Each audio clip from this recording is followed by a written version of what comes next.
Assalamualaikum warahmatullahi wabarakatuh. Saya Cahaya Sekarwani, NIM 211081113. Di sini saya akan menyampaikan tiga hal. Yang pertama adalah klasifikasi gangguan, yang kedua ada diagnosis gangguan, dan yang ketiga ada jenis-jenis gangguan. Yang pertama, klasifikasi gangguan. Jadi artinya klasifikasi ini sendiri yaitu mengelompokkan suatu gangguan itu ke dalam kelas-kelas tertentu atau kategori tertentu berdasarkan kesamaan simptom atau gejala yang signifikan. Dan pedoman yang digunakan untuk pengklasifikasian gangguan ini ada tiga. Yang pertama ada PPDGJ atau Pedoman Penggolongan dan Diagnosis Gangguan Jiwa, itu diterbitkan di Indonesia dan sudah disesuaikan dengan kondisi yang ada di Indonesia. Yang kedua itu ada DSM atau Diagnostical and Statistical Manual of Mental Disorder, diterbitkan oleh American Psychiatric Association atau APA. Dan yang terakhir ada ICD atau International Classification of Disease, itu diterbitkan oleh WHO. Dan tujuan dilakukannya klasifikasi ini sendiri bisa untuk memudahkan melakukan diagnosa, kemudian juga bisa untuk memudahkan penentuan intervensi yang tepat itu seperti apa, kemudian bisa membantu meramalkan pola perilaku yang khas dari gangguan ini tuh bagaimana, kayak gitu. Bisa juga untuk mengidentifikasikan populasi dengan pola perilaku yang sama itu di mana aja, kayak gitu. Dan yang terakhir bisa untuk mengidentifikasikan faktor-faktor umum yang bisa memunculkan gangguan. Yang kedua adalah diagnosis gangguan. Nah, diagnosa ini sendiri mempunyai arti yaitu sebuah pernyataan tentang suatu gangguan di mana itu ditempatkan ke dalam sistem-sistem atau klasifikasi simptom atau gejala gitu. Dan istilah dalam diagnosis ini sudah saya sebutkan. Yang pertama ada simptom. Nah, simptom itu sendiri merupakan gejala yang dirasakan langsung oleh si penderita. Kemudian ada juga sindrom. Nah, sindrom ini adalah sekumpulan dari gejala-gejala atau beberapa simptom. Tujuan dilakukannya diagnosa itu bisa untuk menjelaskan penyebab apa yang menyebabkan dari gangguan tersebut. Kemudian juga bisa dilakukan prognosa, yaitu kemungkinan hasil perkembangan dan juga prospek dari gangguan ini bagaimana. Kemudian juga bisa digunakan untuk merancang cara intervensi atau pemberian treatment yang tepat agar bisa menyembuhkan si pasien ini secara optimal. Dan proses diagnosa itu sendiri terdiri dari beberapa tahapan. Yang pertama ada wawancara anamnesa, dan wawancara anamnesa ini digunakan untuk menggali informasi lebih dalam dan lanjut terkait dengan riwayat hidup dan juga riwayat penyakit yang dialami oleh klien.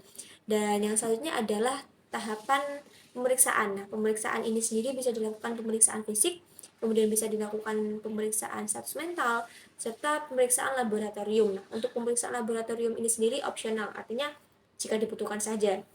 Tahapan yang ketiga adalah diagnosa. Nah, diagnosa ini upaya untuk menetapkan jenis gangguan yang dialami dengan cara mencari kriteria yang jelas, kemudian juga secara objektif dan juga siap diperiksa dengan tujuan agar si klien itu bisa diberikan treatment dengan tepat. Selanjutnya juga ada prognosis. Nah, prognosis itu usaha untuk meramalkan taraf gangguan yang dialami di masa depan itu bagaimana, seperti itu. Tahapan yang keempat ada treatment. Nah, treatment ini ya pemberian intervensi yang tepat gitu sesuai dengan gangguan yang dialami. Entah itu dengan cara psikoterapi, kemudian juga intervensi sosial dan lain sebagainya. Yang selanjutnya adalah tahapan evaluasi. Nah, evaluasi ini tahapan untuk menilai kembali gitu hasil dari proses yang telah dilakukan itu bagaimana. Dan biasanya dicek secara berkala, misalnya mingguan, kemudian bulanan, dan lain sebagainya. Untuk diagnosis multiaksial. Nah, diagnosis multiaksial ini terdiri dari 5 aksis. Yang pertama aksis 1. Aksis 1 itu berisikan sindrom-sindrom klinis gitu. Yang kedua ada aksis 2 itu berisikan gangguan-gangguan kepribadian dan juga perkembangan. Di mana aksis 1 dan aksis 2 itu berisikan gangguan-gangguan utama yang dialami oleh si penderita. Aksis 3 itu berisikan gangguan fisik yang terlihat. Kemudian aksis 4 itu berisikan stresor psikososial, misalkan penyebab dari gangguan itu apa, misalnya kecelakaan, ceraian, dan lain sebagainya. Dan aksis 5 itu adalah fungsi adaptif penderita selama sakit itu seperti apa, misalkan fungsi sosialnya itu berjalan dengan baik atau tidak, seperti itu. Yang ketiga adalah jenis-jenis gangguan. Nah, di sini saya mengambil contoh kepribadian narsistik. Jadi, gangguan kepribadian narsistik ini sendiri merupakan sebuah gangguan di mana penderitanya itu menganggap bahwa dirinya itu sangat istimewa, kayak gitu, secara berlebihan dan tidak punya empati, kemudian juga memusatkan perhatian ya udah pada dirinya sendiri, kayak gitu. Dan jenis-jenis narsistik itu ada dua. Yang pertama ada vulnerable narcissism atau narsistik yang tidak tampak. Di mana seorang penderita narsistik tidak tampak ini dia itu lebih ke menutup diri gitu. Padahal dia aslinya narsis kayak gitu, narsistik. Dia lebih ke membela diri, kemudian juga menyangkal, ingin selalu lebih dari orang lain dan lain sebagainya. Yang kedua ada narsistik yang tampak atau grandiose narcissism. Nah, narsistik yang tampak dia itu cenderung lebih suka show off gitu, lebih suka pamer, kemudian juga sering agresi, mendominasi di lingkungan dan lain sebagainya. Dan gejala-gejala narsistik ini sendiri ada 8. Yang pertama ada memiliki kemegahan rasa, mementingkan diri sendiri, kemudian juga dia itu disibukkan dengan fantasi-fantasi kesuksesannya padahal nggak ada buktinya. Kemudian yang ketiga ada dia itu percaya bahwa dia itu istimewa dan unik sehingga dia itu hanya bisa berteman dengan orang-orang yang istimewa juga gitu. Yang keempat ada membutuhkan kekaguman yang berlebihan, kemudian juga memiliki rasa berhak, juga dia itu kurang empati, dia nggak peduli perasaan orang lain itu seperti apa, yang penting perasaannya sendiri dia senang kayak gitu. Yang ketujuh ada sering iri pada orang lain dan dia juga merasa bahwa orang lain itu iri pada dirinya. Dan yang kedelapan yang terakhir adalah dia itu menunjukkan sikap sombong dan juga angkuh. Nah, narsistik ini sendiri bisa disebabkan oleh faktor-faktor tertentu. Yang pertama ada faktor biologis, itu ada genetik dan juga dari jenis kelamin, faktor psikologis dari pola asuh orang tua yang salah di masa kecil, dan yang terakhir ada faktor sosial yaitu pengaruh dari budaya. Intervensi yang bisa diberikan itu berupa intervensi psikoterapi, mohon maaf, kemudian juga konseling, kemudian bisa diberikan edukasi atau psikoedukasi, serta pelatihan-pelatihan seperti pelatihan kendali diri dan juga pelatihan bagaimana konsep diri yang baik seperti itu. Jenis gangguan yang kedua ada sadomasochism. Nah, sadomasochism ini merupakan sebuah aktivitas seksual di mana itu melibatkan kekerasan gitu dalam melakukan hubungan seksualnya itu. Di mana jika dia itu semakin sakit, maka katanya semakin enak seperti itu.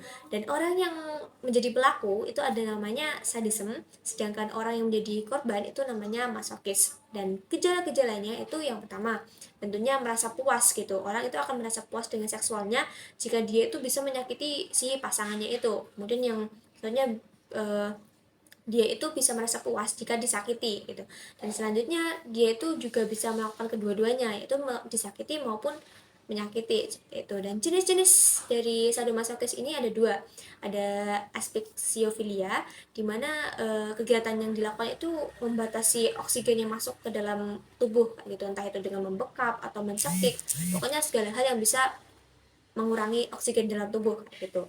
Dan yang selanjutnya ada koprofilia. Nah, koprofilia ini dengan menggunakan feses atau tinja, entah itu memakan, kemudian bisa juga memainkan dan juga bisa memoles ke wajah atau barang-barang pribadi lainnya kayak gitu.